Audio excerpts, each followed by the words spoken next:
Hello everyone. आज हम लोग पीरियोडिक टेबल के फिजिकल प्रॉपर्टीज़ जो हैं वो कैसे वेरी करती हैं। अगर हम लोग लेफ़्ट टू राइट एक पीरियड में चले जाएँ या टॉप टू बॉटम एक ग्रुप में चले जाएँ तो कैसे वेरी करती है, हम वो सब डिस्कस करेंगे। ओके, तो ट्रेंड्स तो जैसे कि आपको पता है कि पीरियोडिक टेबल जो होता है उसके अंदर हमारे पास 18 ग्रुप हैं, ठीक है, और 7 क्या है, पीरियड्स हैं। ओके, तो अगर हम लोग ग्रुप के अंदर मूव करें यानी कि टॉप टू बॉटम, ग्रुप मतलब टॉप टू बॉटम अगर हम लोग मूव करें तो कैसे कोई चीज़ वेरी करती है, कैसे कोई फिजिकल प्रॉपर्टी वेरी करती है। और अगर हम राइट टू लेफ्ट मूव करें पीरियोडिक टेबल में तब कैसे फिजिकल प्रॉपर्टी कोई भी वेरी करेगी वो हम देखेंगे। तो सबसे पहला हम लोग बात करते हैं एटॉमिक रेडियस की, यानी कि किसी भी एटम जो होता है ना उसके रेडियस रेडियस की, कि एटम जो है वो अलोंग द पीरियड या डाउन द ग्रुप कैसे वेरी करता है वो हम लोग देखेंगे। एटॉमिक रेडियस होता क्या है, distance from the centre of the nucleus to the outermost shell containing an electron, ठीक है। तो एक एटम के पास कितने भी आप शेल हो सकते हैं, लेकिन जो लास्ट इलेक्ट्रॉन होगा ना, उस जिस एटम का लास्ट इलेक्ट्रॉन जहाँ पे बैठा हो उस ऑर्बिटल तक सेंटर न्यूक्लियस का डिस्टेंस वो होता है हमारे पास एटॉमिक रेडियस।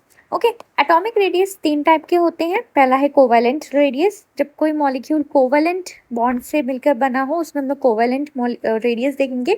वंडरवॉल्स रेडियस, जैसे गैसेस में क्या होते हैं, वंडरवॉल्स रेडियस होते हैं, गैसेस के पार्टिकल्स दूर दूर में होते हैं, तो उस केस में हम लोग रेडियस कैसे फाइंड आउट करेंगे, वो होता है वंडरवॉल रेडियस। फिर आता है मेटालिक रेडियस, यानी कि जिसमें भी मेटालिक बॉन्डिंग होती है, जैसे मेटल्स हो गए हमारे पास, मेटल्स जो है वो क्या है, वो उसमें मेटालिक बॉन्डिंग होती है, ठीक है। तो उस केस में जो रेडियस होगा, उस केस में जो रेडियस होगा उसको हम लोग क्या बोलेंगे, मेटालिक रेडियस, राइट। तो first is covalent radius. Covalent radius क्या होता है, it is 1/2 distance between nuclei of 2 covalently bonded atom of same element. जैसे सपोज कर लो कि आपके पास हाइड्रोजन का मॉलिक्यूल है। हाइड्रोजन का मॉलिक्यूल बनता है एक एटम ऑफ हाइड्रोजन से और दूसरा एटम ऑफ हाइड्रोजन, दोनों मिलकर एक बॉन्ड बनाते हैं जिसको हम बोलते हैं कोवेलेंट बॉन्ड। कोवेलेंट बॉन्ड कब बनता है, जब भी इलेक्ट्रॉन्स के शेयरिंग से जब कोई बॉन्ड बनता है उसको हम बोलते हैं कोवेलेंट बॉन्ड। तो कोवेलेंट जो रेडियस है वो कैसे फाइंड आउट करते हैं, अब देखो देखो दो एटम जो है हमारे पास, जैसे मैंने तो यहाँ पे ऐसे शो कर दिया कि एकदम आउटर जो है बिल्कुल आउटर ऑर्बिटल दोनों कॉन्टैक्ट कर रहे हैं, लेकिन कभी कभी क्या होता है कि अच्छा बॉन्ड बन जाए तो ये क्लोज आ जाएंगे और ज़्यादा, और अच्छा बॉन्ड बन जाए तो और ज़्यादा क्लोज आ जाएंगे। उस केस में जो दोनों ही एटम, सिमिलर एटम के बीच का डिस्टेंस है, उस डिस्टेंस का हाफ लेना है, उसको हम बोलेंगे कोवेलेंट रेडियस। जैसे ये एक एटम हो गया हमारे पास, ये दूसरा एटम हो गया, दोनों ने बॉन्ड बनाया, इसके सेंटर ऑफ न्यूक्लियस से इसके मतलब कि इसके एटम के सेंटर से इसके एटम के सेंटर से दोनों के बीच में जो डिस्टेंस होगा उसका आप हाफ निकालोगे, वो आपको एक एटम का रेडियस मिल जाए, कोवेलेंट का रेडियस मिल जाएगा, ठीक है। जब भी कोई मॉलिक्यूल कोवेलेंट बॉन्ड बनाता है ऐसे उसका जो है रेडियस चेक करते हैं। फिर उसके बाद में आता है वंडरवॉल्स रेडियस। वंडरवॉल्स रेडियस क्या होता है, 1/2 distance between the nuclei of 2 identical non bonding bonded isolated atoms. होता क्या है, देखो ये एक मॉलिक्यूल है, ये एक मॉलिक्यूल है, सपोज करो ये मॉलिक्यूल बना है एक्स वाई से, ये मॉलिक्यूल भी बना है एक्स और वाई से। तो वंडरवॉल रेडियस हम कैसे निकालते हैं कि आपने जो सिमिलर एटम्स हैं ना दोनों मॉलिक्यूल के, उनके बीच में डिस्टेंस देखना है और उसका हाफ कर देना है, ठीक है। तो ये मान लो एक सिमिलर एटम है और ये भी दूसरे मॉलिक्यूल का भी वो सेम एटम होना चाहिए, उनके बीच का जो डिस्टेंस है उसका हाफ कर दिया तो वो हो जाएगा हमारे पास वंडरवॉल्स रेडियस। वंडरवॉल्स रेडियस होते हैं गैसेस में देखे जाते हैं, ठीक है। गैसेस जो गैस के मॉलिक्यूल्स होते हैं वो बड़े वो उस केस में क्या होते हैं, वंडरवॉल्स रेडियस होते हैं। जैसे इनर्ट गैसेस हो गया, जैसे हीलियम नियॉन वगैरह हो गए, तो इनर्ट गैसेस क्या करते हैं, उनका जो भी रेडियस होता है वो वंडरवॉल्स रेडियस से चेक करते हैं, और उनका वंडरवॉल्स रेडियस जो होता है वो इनर्ट गैस का रेडियस ही होता है, क्योंकि इनर्ट गैस जो है वो मॉलिक्यूल्स तो फॉर्म करते नहीं है, राइट, वो बहुत ज़्यादा स्टेबल होते हैं। तो उस केस में जो भी उनका रेडियस होगा, जो भी वंडरवॉल्स रेडियस आएगा वो उसका रेडियस ही होगा, वो इनर्ट गैस के एटम का रेडियस ही होगा। ओके, तो ये वंडरवॉल्स रेडियस हो गया। उसके बाद आता है मेटालिक रेडियस। मेटालिक रेडियस क्या होता है, 1/2 the intermolecular distance between the 2 adjacent metal ions in the metallic lattice. तो जब भी मेटल फॉर्म होता है, मेटल का लैटिस फॉर्म होता है, उसमें दो एटम्स के बीच का जो डिस्टेंस होता है उसका हाफ कर देना होता है, ठीक है, तो ये एक एटम है, ये दूसरा एटम है, उनके बीच का जो डिस्टेंस लिया उसको हाफ कर दिया, वो आपको मिल गया मेटालिक रेडियस। अब मेटालिक रेडियस भी जो मेटालिक रेडियस हो जाए, अगर हमारे पास सारे अगर रेडियस आ जाएं तो उसमें सबसे बिगेस्ट रेडियस कौन सा होता है? वान डर वाल्स रेडियस। गैसेस हैं, गैसेस बड़ी दूर दूर होते हैं, अगर दूर दूर है तो उनका रेडियस भी दूर मतलब ज़्यादा ही होगा। ओके, नेक्स्ट आता है मेटालिक रेडियस। उसके बाद कोवेलेंटली बॉन्डेड एटम जो भी होते हैं उनका रेडियस बड़ा स्मॉल होता है। ओके, तो नेक्स्ट हम लोग देखेंगे variation radii long period and group. तो रेडियस का जो है वेरिएशन कैसे होता है along the period down the group, वो हम चेक करेंगे। ओके, अब देखो हम यहाँ पे एक एटम बना लेते हैं, ठीक है, लिथियम बनाया मैंने, सपोज करो, ठीक है, लिथियम बना दिया। अब लिथियम के सेंटर में न्यूक्लियस है, लिथियम के सेंटर में न्यूक्लियस है। अब इस न्यूक्लियस में 3 प्रोटॉन हैं पॉजिटिव वाले, और अब हम लोग न्यूट्रॉन की बात नहीं करेंगे, हम प्रोटॉन्स की बात करेंगे, ठीक है, क्योंकि प्रोटॉन ही इलेक्ट्रॉन्स को होल्ड करके रखता है, ठीक है, और 3 ही आपके पास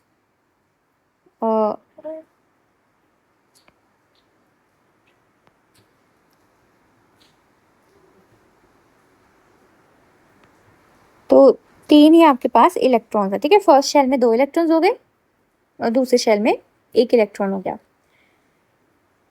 राइट। तो अब ये हो गया लिथियम। ओके, अब जब आप पीरियड में मूव करते हो तो होता क्या है कि सिर्फ और सिर्फ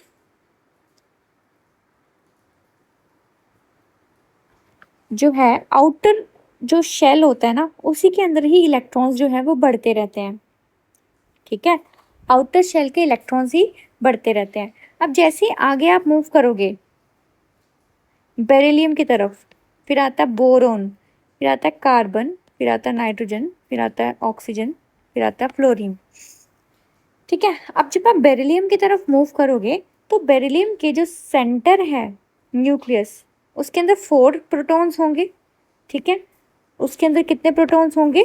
4 प्रोटॉन्स होंगे। और उसका जो अगर हम लोग आउटर इलेक्ट्रॉन्स, आउटर शेल देखें, आउटर शेल में कितने इलेक्ट्रॉन्स होंगे? उसमें भी 4 इलेक्ट्रॉन्स होंगे, ठीक है, बना लेते हैं उसको।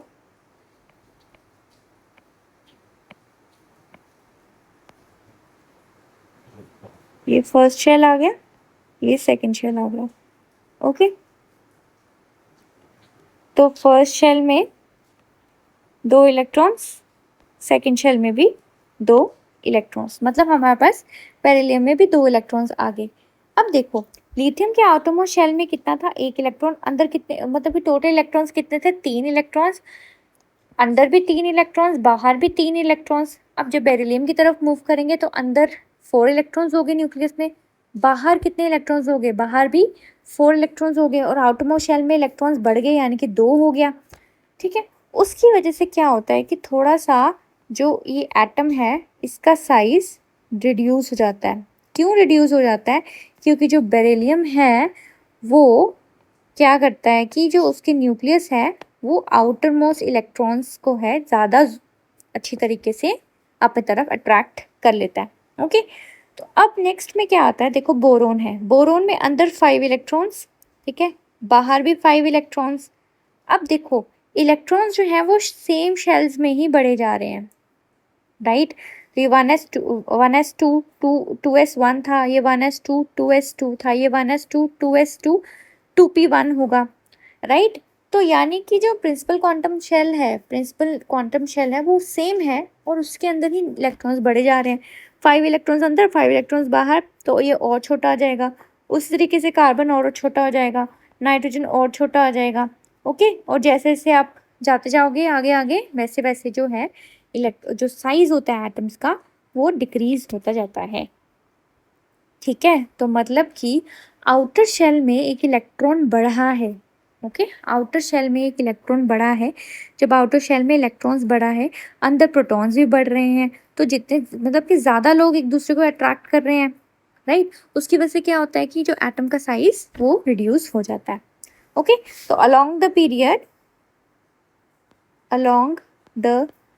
पीरियड साइज क्या होता है, डिक्रीज होता जा रहा है, क्योंकि न्यूक्लियस का अट्रैक्शन बढ़ रहा है, क्योंकि उसमें प्रोटॉन्स बढ़ रहे हैं, प्रोटॉन्स बढ़ रहे हैं तो ज़्यादा अट्रैक्ट करेगा। ओके, अब देखो डाउन द ग्रुप क्या हो गया, तो डाउन में क्या होगा,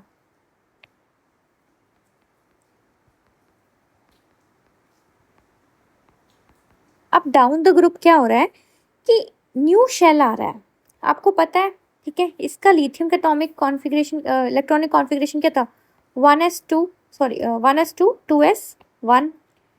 सोडियम के जो लास्ट शेल है उसका वैलेंस शेल का कितना है, वैलेंस शेल मतलब लास्ट शेल, ये फोर्थ शेल, ये फाइव शेल, ये सिक्स शेल, तो मतलब हो क्या रहा है, एक न्यू शेल बढ़ रहा है।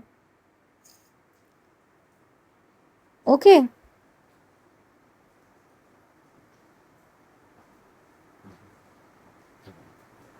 राइट, तो एक नया शेल यहाँ पे आ रहा है, जैसे एक नया शेल यहाँ पे आएगा तो उसमें उससे क्या पता चल रहा है हमें कि साइज जो है वो इस एटम का बढ़ते जा रहा है जैसे जैसे हम डाउनवर्ड्स जाएंगे। क्यों बढ़ रहा है, क्योंकि एक नया शेल जो है वो आ रहा है। ओके, तो न्यू शेल आने की वजह से साइज जो है वो बढ़ रहा है, तो डाउन द ग्रुप क्या होगा, डाउन द ग्रुप, ठीक है, down the group,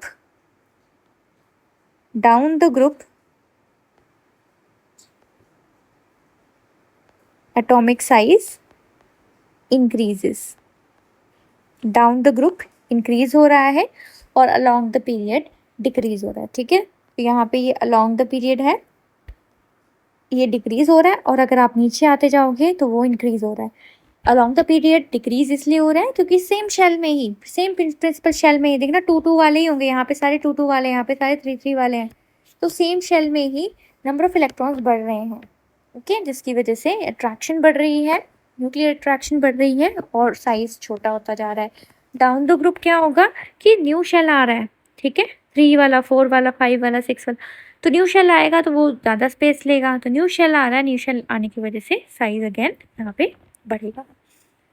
okay, next हम लोग इम्पॉर्टेंट चीज़ आ जाती है जो कि है आयोनिक रेडियस। आयोनिक रेडियस क्या होता है, आयोनिक रेडियस कुछ, आयन का रेडियस मतलब सिंपल से टर्म में, ठीक है। तो आप सपोज कर लो कि एक मान लो कि आपने एक सोडियम का एटम लिया है, सोडियम के एटम में देखो, सोडियम का एटॉमिक नंबर 11 होता है, इलेक्ट्रॉनिक कॉन्फ़िगरेशन कितना होता है 281, सोडियम में से एक इलेक्ट्रॉन निकाल दो तो ये बन जाएगा सोडियम पॉजिटिव, और इसका क्या कितना हो जाएगा 28 इलेक्ट्रॉनिक कॉन्फ़िगरेशन।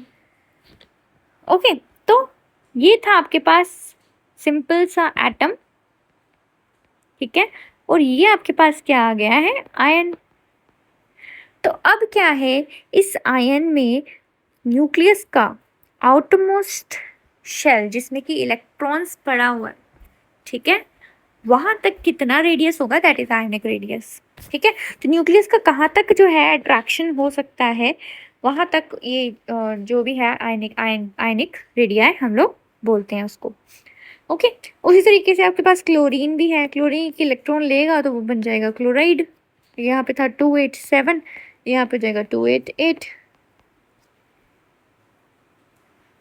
ओके, तो ये आ जाएगा अनायन, इसको बोलते हैं अनायन और इसको बोलते हैं कैटायन। कैटायन मतलब पॉजिटिव चार्ज, एनायन मतलब नेगेटिव चार्ज। अब एक और इम्पॉर्टेंट बात जो है वो हमको देखनी है, वो क्या देखनी है कि देखो, जब सोडियम का जो एटम है, सोडियम के एटम में से जब आपने एक इलेक्ट्रॉन निकाला तो वो बन गया कैटायन, राइट। तो पहले क्या था, अंदर 11 प्रोटॉन थे और बाहर 11 इलेक्ट्रॉन थे, लेकिन जब आपने एक इलेक्ट्रॉन निकाल दिया तो क्या हो गया कि अंदर 11 प्रोटॉन वही रहे पर बाहर हो गया 10 इलेक्ट्रॉन। अब देखो, अंदर 11 प्रोटॉन है, बाहर 10 इलेक्ट्रॉन है, तो जो प्रोटॉन होगा वो उन इलेक्ट्रॉन्स को ज़्यादा मतलब ज़्यादा इफेक्टिवली जो है वो उसको अट्रैक्ट करेगा, ठीक है, ज़्यादा इफेक्टिवली अट्रैक्ट करेगा। उसकी वजह से क्या होता है कि जो कैटायन होता है ना, उनका साइज क्या हो गया, डिक्रीज हो जाता है, ठीक है, तो सिंपल सी बात है कि अगर आप कैटायन फॉर्म कर रहे हो न्यूट्रल एटम से, न्यूट्रल एटम्स के साथ अगर आपने कैटायन फॉर्म किया तो उसका साइज स्मॉल होगा। ठीक है, तो सोडियम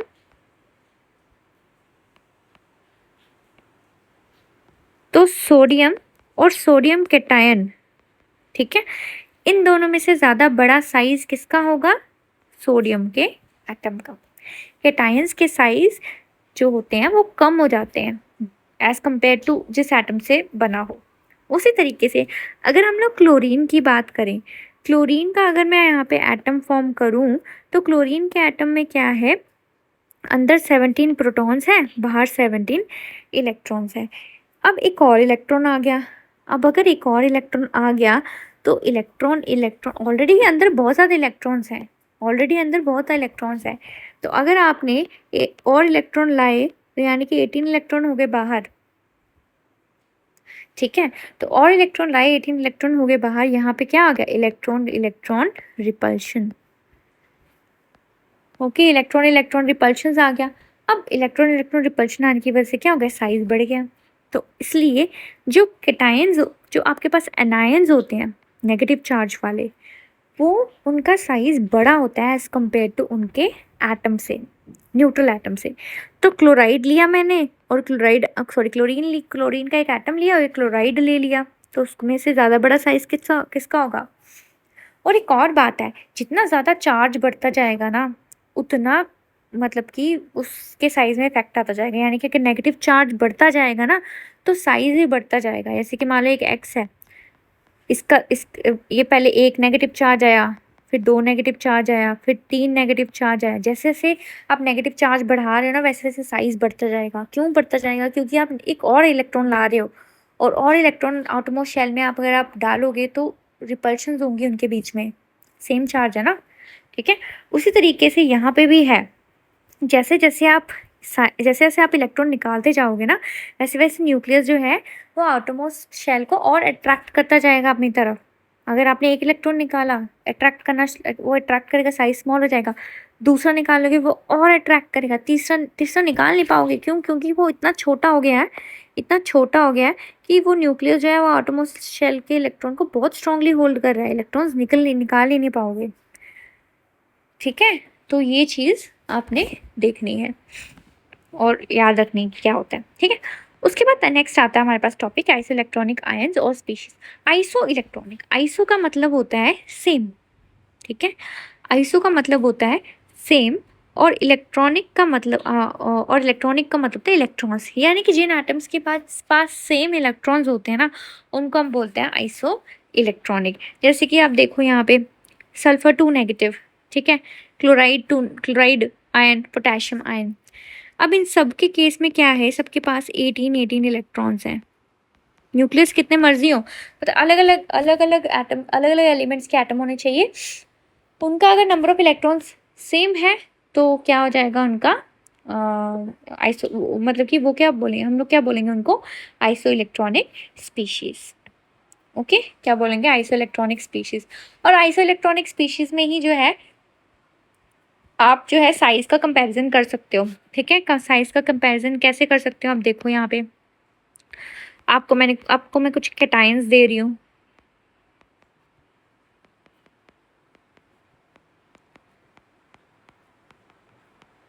अब ये सारे कैटायंस में क्या है, एक चीज़ कॉमन है कि सबके पास 8 इलेक्ट्रॉन्स है। एल्यूमिनियम का एटॉमिक नंबर 3, 3 इलेक्ट्रॉन्स निकाल लिए तो बच गए इलेक्ट्रॉन्स 10। ठीक है, कितने इलेक्ट्रॉन्स बच गए? 10 बच गए इसके अंदर इलेक्ट्रॉन्स। मैग्नीशियम का जो है electronic total number of electrons 12 है, 2 इलेक्ट्रॉन निकाल दिए 10। सोडियम का कितना 11 है, एक इलेक्ट्रॉन निकाल दिया, ये भी हो गया 10। फ्लोराइड 9, उसको एक इलेक्ट्रॉन नेगेटिव मतलब दिया, इलेक्ट्रॉन चला गया उसके पास एक्स्ट्रा 10। इसके पास 2 इलेक्ट्रॉन चले गए ऑक्सीजन के पास, ऐसे उसके पास 8 इलेक्ट्रॉन होते हैं, 2 और आगे, चलो जी 10। नाइट्रोजन के पास 7 इलेक्ट्रॉन होते हैं, 3 और आगे, तो कितने हो गया? 10 इलेक्ट्रॉन्स। ठीक है, तो सबके पास क्या आ रहा है? सबके पास 10 इलेक्ट्रॉन्स हो गए। यानी कि ये क्या हो गए? इनको हम बोलेंगे आइसो इलेक्ट्रॉनिक। और अगर मैंने आपको यहीं पे बोला कि इनका जो है साइज़ बताओ मुझे, ये देखो सबके पास सेम नंबर ऑफ़ इलेक्ट्रॉन्स है, यानी कि अब आप साइज़ में कंपेयर कर सकते हो उसको, ठीक है? और कंपेयर करने का तरीका मैंने आपको बताया है कि जो नॉर्मल जो कैटायन होता है, आपने कुछ नहीं देखना है, आपने देखना है जितना ज़्यादा नेगेटिव चार्ज होगा, उसका साइज़ उतना बड़ा होगा और जितना ज़्यादा पॉजिटिव चार्ज होगा, उसका साइज़ उतना छोटा होगा। तो ये है आपके पास साइज़, सिंपल से है, ठीक है? वहीं पे अगर मैं आपको पूछूँ पोटेशियम और पोटेशियम पॉजिटिव में साइज़ बड़ा किसका है? पोटेशियम का। ब्रोमीन के एटम और ब्रोमाइड साइज़ बड़ा किसका है? ब्रोमाइड का। O2 negative, F negative, electrons iso electrons हैं ये भी। साइज़ बड़ा किसका है? जिसका इलेक्ट्रॉन ज़्यादा है। Lithium positive, sodium positive. अब इसमें देखो, इसमें तो आप सिंपल क्या लिथियम सोडियम ये फर्स्ट ग्रुप के एलिमेंट्स हैं, ठीक है? लीना के तो ये एक ही ग्रुप के एलिमेंट्स हैं, तो ऑब्वियसली सोडियम जो है वो लिथियम से बड़ा है, ठीक है? अगर मैं पूछूं पोटेशियम और आर्सेनिक, तो आपको ग्रुप याद होगा, nitrogen, phosphorus, arsenic, antimony, bismuth, ठीक है? तो ये सारे क्या है? ये आपके पास ग्रुप के एलिमेंट्स हैं। अब ये जो ग्रुप के एलिमेंट्स हैं, इनका जो है वो आप इजीली कैलकुलेट, मतलब इनका तो एटॉमिक नंबर है वो इजीली कैलकुलेट हो, मतलब इजीली आप एटॉमिक नंबर नहीं, इनका एटॉमिक साइज आप इजीली फाइंड आउट कर सकते हो। On the group size increase, तो किसका बड़ा होगा साइज, ठीक है? अगर मैं सोडियम पॉजिटिव और मैग्नीशियम 2 पॉजिटिव का बताऊं, पूछूं, तो साइज किसका होगा बड़ा? इसका। क्यों? क्योंकि पॉजिटिव चार्ज जितना ज़्यादा होगा साइज उतना कम होगा, ये हमने अभी देखा है, ठीक है? नेक्स्ट क्वेश्चन देखो आप, अगर मैं ये लिख दूं, सिंपल से आप तो एक बार ही पता चल जाए तो आप इजीली फाइंड आउट कर सकते हो, ठीक है? एक और क्वेश्चन देखो आप,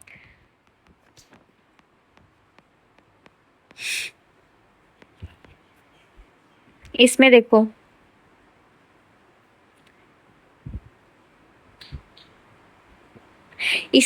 इसमें कैसे है, जैसे कि जो फ्लोरीन है यहाँ पे ऑक्सीजन है, ठीक है? जैसे होता है ना बोरोन, अगर हम लोग पीरियोडिक टेबल को देखें, पीरियोडिक टेबल थोड़ा बहुत प्रैक्टिस करने से लर्न हो जाएगा। बोरोन, कार्बन, नाइट्रोजन, ऑक्सीजन, ठीक है? नाइट्रोजन, ऑक्सीजन, फिर ऑक्सीजन के नीचे आता है सल्फर, नाइट्रोजन के नीचे आता है ऑक्सीजन के यहाँ पे फ्लोरीन, ठीक है? तो अब देखो यहाँ पे वैसे साइज सबसे बड़ा किसका है? सल्फर का ही, यहाँ पे सल्फर का साइज सबसे बड़ा होगा। अब इन तीनों का बताओ, इन तीनों में से साइज जो है वो देखो, इन तीनों में चार्ज सबसे ज़्यादा किसका है? इसका, तो उसका साइज क्या, उनके उसके बाद चार्ज का देख लो आप। तो ऐसे करके आप जो है एटॉमिक रेडियस फाइंड आउट कर सकते हैं, ठीक है? नेक्स्ट हमारे पास आता है टॉपिक आयनाइजेशन एंथैल्पी। जो आयनाइजेशन एंथैल्पी होती है ना, वो क्या होती है कि कितनी एनर्जी चाहिए कि एक आउटरमोस्ट शेल में से इलेक्ट्रॉन को निकालने की। आउटरमोस्ट शेल में एक इलेक्ट्रॉन पड़ा है, या फिर आउटरमोस्ट शेल में कितने भी इलेक्ट्रॉन हो सकते हैं, तो उस इलेक्ट्रॉन्स को निकालने के लिए कितना जो है एनर्जी चाहिए, उसको आयनाइजेशन एंथैल्पी बोलते हैं। अब देखो यहाँ पे कि आपके पास ये न्यूक्लियस है और ये आउटरमोस्ट शेल है, ठीक है? तो न्यूक्लियस जो होगा उसका आउटरमोस्ट शेल की तरफ बड़ा ज़्यादा अट्रैक्शन होगा, ठीक है? सपोज कर लो यहाँ पे एक इलेक्ट्रॉन है, इसकी तरफ कुछ ना कुछ अट्रैक्शन होगा। अगर अंदर भी हुए एक दो शेल्स, तो उसके इलेक्ट्रॉन्स में भी अट्रैक्शन होगा, ठीक है? लेकिन यहाँ पे बोला है most loosely bound electron. Loosely bound का इलेक्ट्रॉन का यही मतलब हुआ है कि जो इलेक्ट्रॉन सबसे लास्ट शेल में है, आउटमोस्ट शेल में है, ठीक है? और एटम कैसा हो गया? गैशियस लेना आपने, ठीक है? गैशियस एटम होगा, और जब आप इसमें से एक इलेक्ट्रॉन निकाल दोगे ना, तब आपके पास जो होगा, आपको क्या मिलेगा? इलेक्ट्रॉन निकल जाएगा, कैटायन, प्रोटॉन्स बढ़ गए, ठीक है। जैसे कि सोडियम है, उसके पास 11 इलेक्ट्रॉन्स है, 11 प्रोटॉन्स है। आपने इसमें से एक इलेक्ट्रॉन निकाल दिया, ये बन गया Na पॉजिटिव, और एक इलेक्ट्रॉन निकल गया। तो जब Na पॉजिटिव हो गया तो ये हो जाएगा 10 इलेक्ट्रॉन और 11 प्रोटॉन। प्रोटॉन ज़्यादा है, 10 - 1 1, प्रोटॉन ज़्यादा है तो पॉजिटिव चार्ज ज़्यादा होगा, पॉजिटिव चार्ज आएगा, ठीक है। तो कितना एनर्जी लगेगी इस इलेक्ट्रॉन को निकालने के लिए, वो हमारे पास क्या हो जाएगा, आयनाइजेशन एंथैल्पी।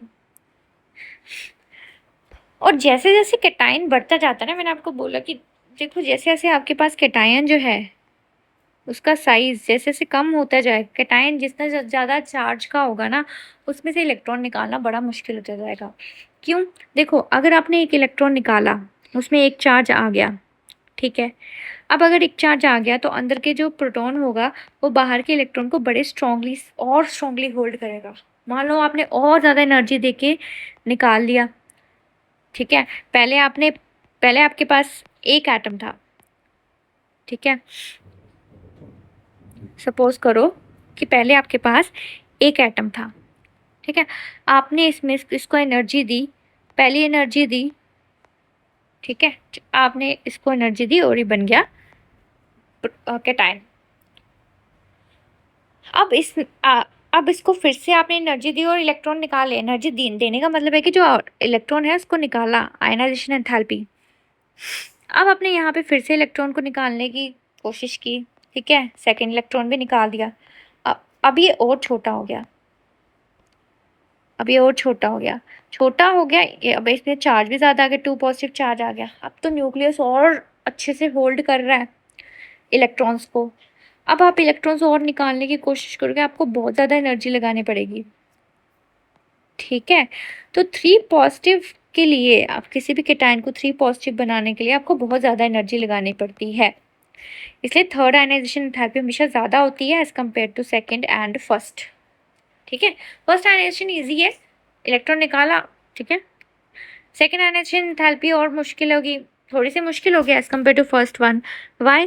बिकॉज सेकेंड जो आपके पास यहाँ पे जो ये आपके पास एटम या आयन आएगा, ये जो है साइज में छोटा और इसका न्यूक्लियर चार्ज बहुत बढ़ गया होगा। अब इलेक्ट्रॉन निकालोगे तो आपको एनर्जी ज़्यादा लगानी पड़ेगी, ओके। तो आयनाइजेशन एंथैल्पी को क्या क्या कौन कौन से फैक्टर्स हैं जो कि उसको अफेक्ट करते हैं, तो देखते हैं।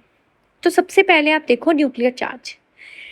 जैसे जैसे न्यूक्लियर चार्ज बढ़ता है, ठीक है, जैसे आपके पास है न्यूक्लियर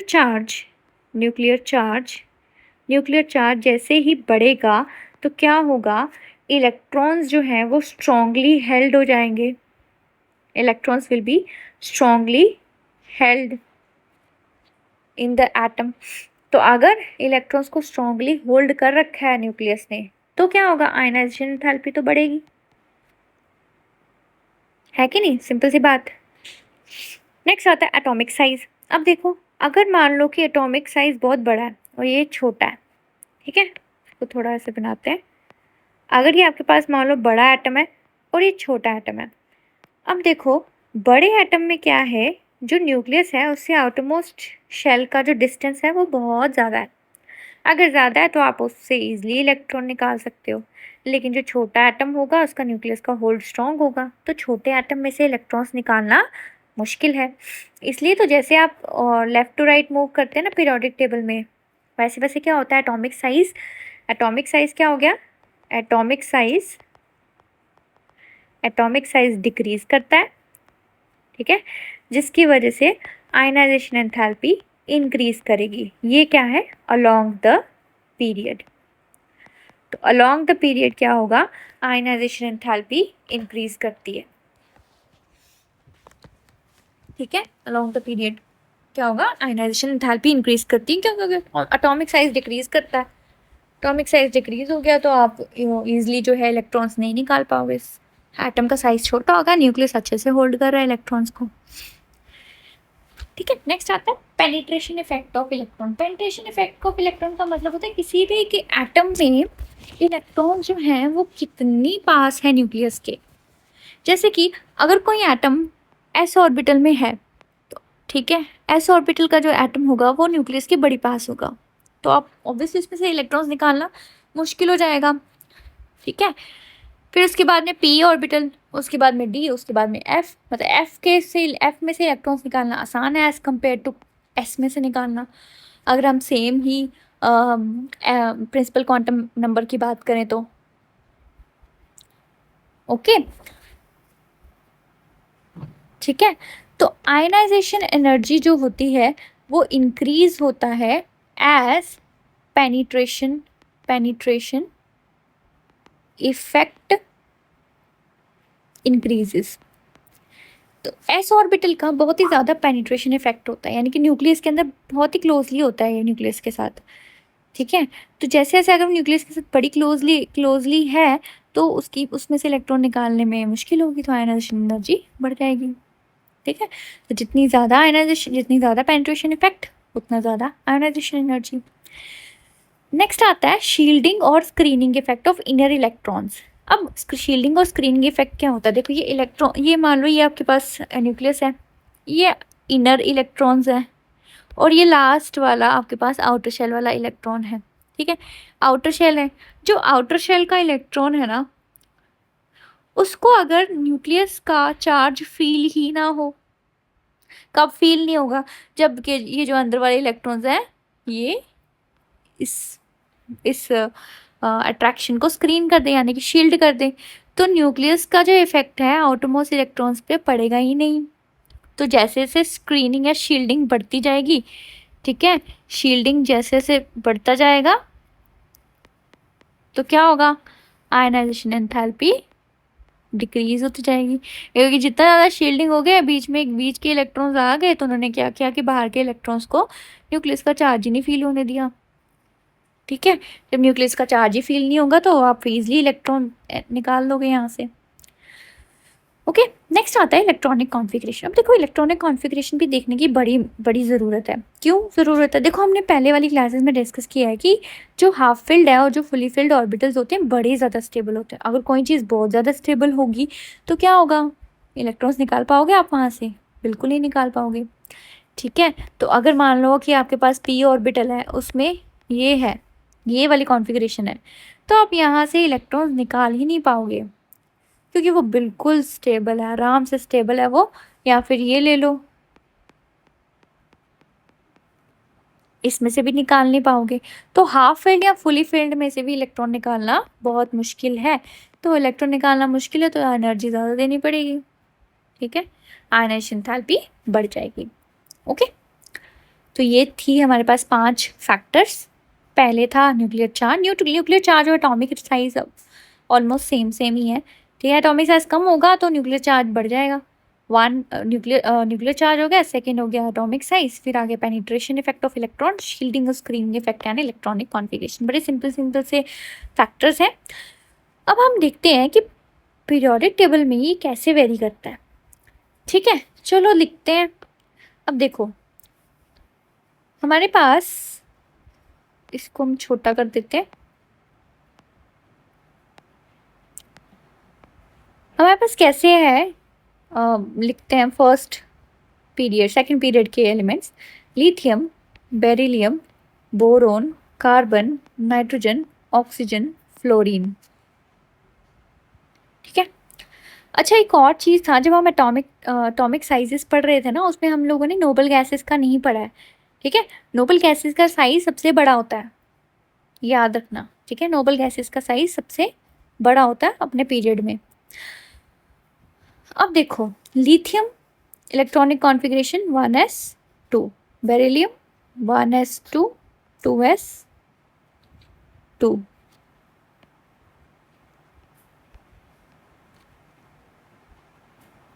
1s2 2s1 हो गया, 1s2 2s2, 1s2 2s2 2p1, 1s2 2s2 2p2, 1s2 2s2 2p3, 1s2 2s2 2p4, 1s2 2s2 2p5। ठीक है, 3 4 एटॉमिक नंबर्स हैं। ओके,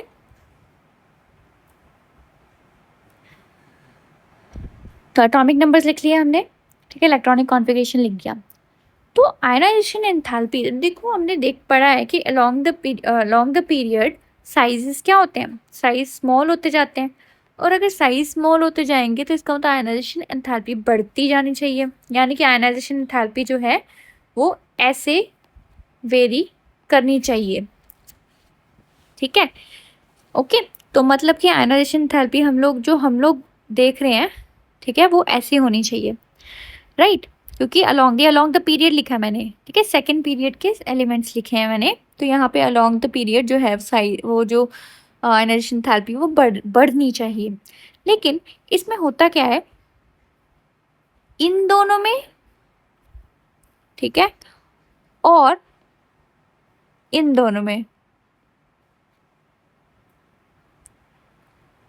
ठीक है, ध्यान देना कि एक्चुअल में होता क्या है कि लिथियम, बोरोन पहले आ जाता है,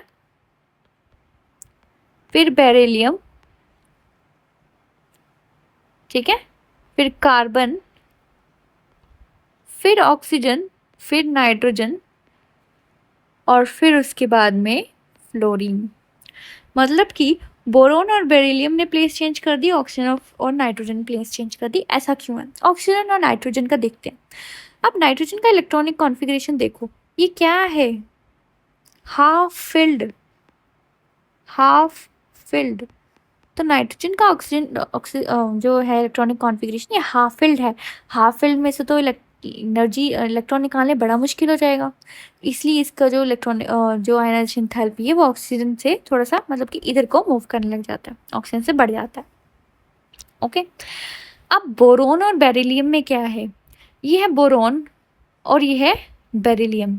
अब देखो, इनमें पेनिट्रेशन इफेक्ट एस का ज़्यादा है, ठीक है, एस में से इलेक्ट्रॉन्स निकालना ज़्यादा मुश्किल है एज़ कम्पेयर टू पी में से निकालने के लिए।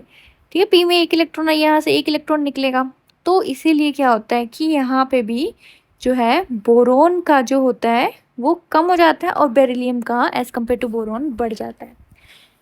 ठीक है, किसकी वजह से? एस ऑर्बिटल के पेनिट्रेशन की वजह से। ठीक है, एस का ज़्यादा पेनिट्रेशन इफेक्ट होता है। ओके, तो इसलिए हमारे पास ये जो इलेक्ट्रॉनिक कॉन्फ़िगरेशन मतलब आयनाइजेशन एंथैल्पीज ऐसे आते हैं, लिथियम बेरिलियम, लिथियम फिर बेरिलियम का बढ़ गया, फिर बोरोन, ठीक है, फिर कार्बन, नाइट्रोजन, नाइट्रोजन का बढ़ गया ऑक्सीजन से, ऑक्सीजन, फ्लोरीन। ओके, नियॉन का तो आप चलो, नियॉन में तो फुली फिल्ड ही है, तो उसमें से इलेक्ट्रॉन निकालना तो बहुत ही मुश्किल है, उसका तो आयनाइजेशन एंथैल्पी सबसे ज़्यादा रहेगी। ठीक है, तो ये हमारे पास हो गया लॉन्ग द पीरियड कैसे वेरी करेगा। अब वेरिएशन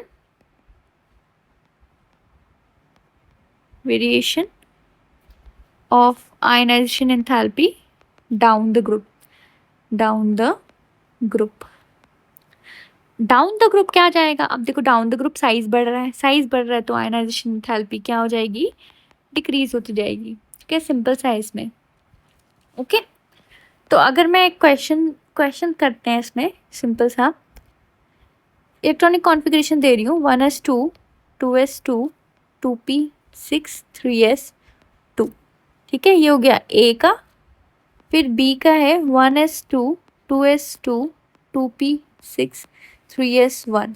ठीक है, फिर आता है सी का 1s2 2s2 2p4, फिर आता है डी का 1s2 2s2 2p5, फिर एक और है लास्ट 1s2 2s2 2p6।